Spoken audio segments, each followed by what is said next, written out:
کتاب نوم دے حکمت التشریع و فلسفتهم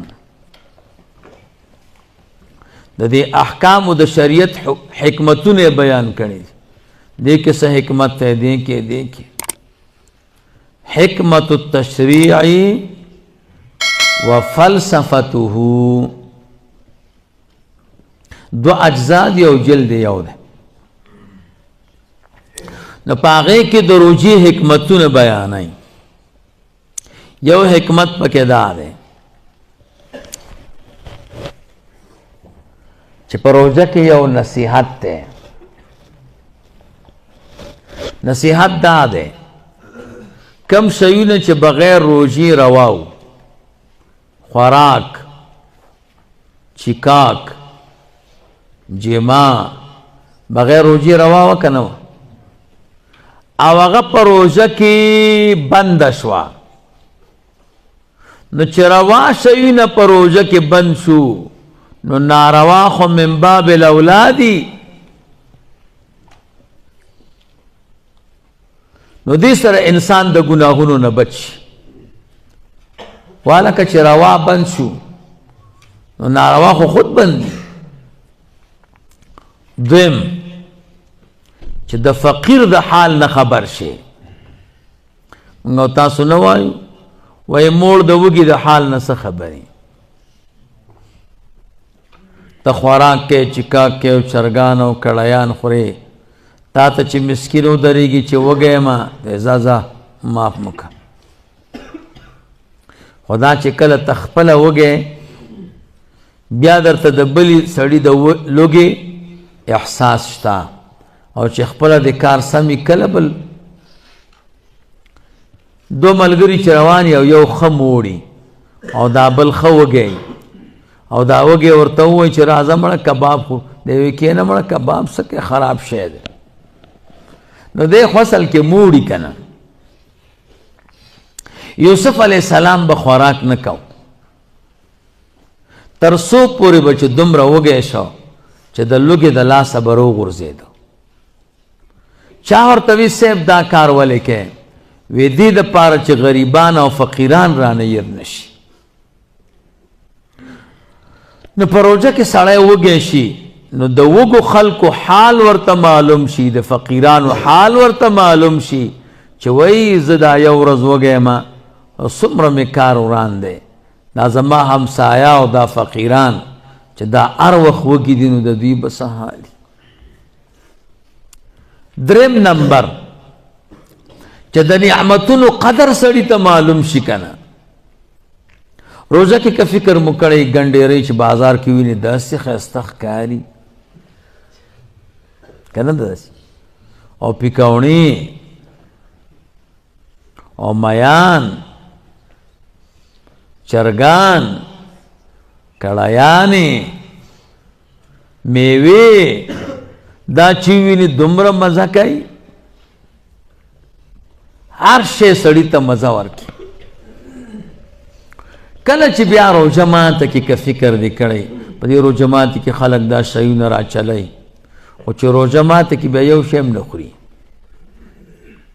نو د الله تعالی د نعمتونو قدر دا پروژه باندې معلومیږي چې روزدار نه هیڅ شی مزه نه درکړي موړې کنه زما یو ملګری دی الله تعالی دی ډېر ژوند ورکي اشملی اجي صاحب ورته ډیر عقل منگا غنز دا کنے یو ځل بازار تراغلو قصه خانه ایت ما تاوی استاد جی ماویا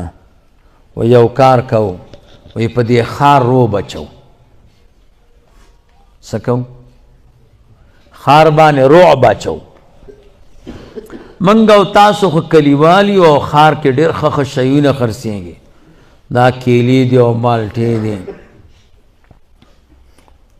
او منی دی او کباپون دی نو عرشی تا بگوری کنه دا داسی دا دا کلیوال سڑے چی بازار تلار چی اکثر موٹری ہوئی زکر دے دکان تا گوری کنه یو دکان تا گوری بل دکان تا گوری گلاس گاڑے ہوئی یو کلیوال ناغنے و بازار تا یو سڑے دغه کې ناست دکان کې مټیانو دکان کې او قسمه قسم مټیانې بده ور منډه کړه داسې او تکړه او تی څه کوې ویړون دی خوره که نه وایي ما یې که درته نه ښکاري ما ته وې په دې ښار به رو بچو دا مو د کاره وباسي ځکه هر شي ته چې ګورو راته وایي ما وخوره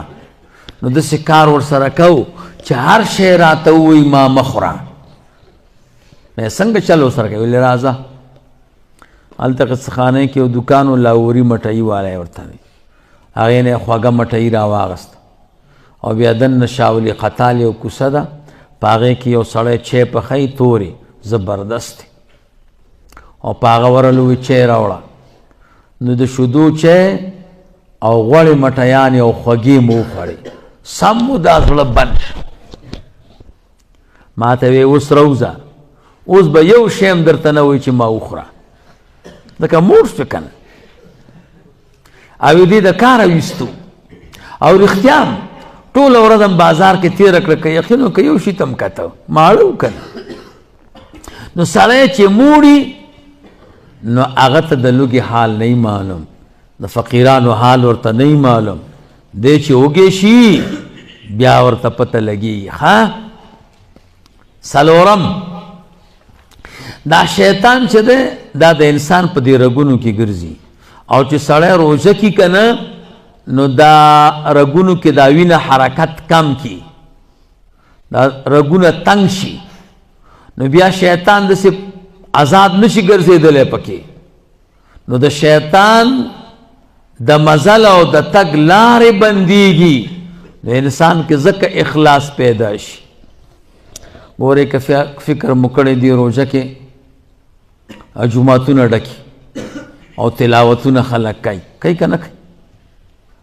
او ذکرونه کوي تهجد کوي او چې کله وړوکي اختر منځو کې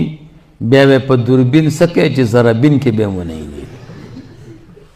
ویني کار بیا شروع شي که نه نو د هر شي کې حکمت دی ښه نو دا د عبادت میاشت او د الله تعالی د رضا میاشت پس چل باندې الله د خپل بندگان بخي دی وجه علما وایي وی د رمضان المبارک د میاشتې مثال د یوسف علیه السلام دی او د 11 میاشتو مثال او مشابهت د یوسف علیه السلام د 11 ورونو سره دی یعقوب علیه السلام د یوسف علیه السلام له خاطره د 11 بچیانو ګناه معاف کړه وی الله تعالی د یو روژې د برکته د مؤمن د یو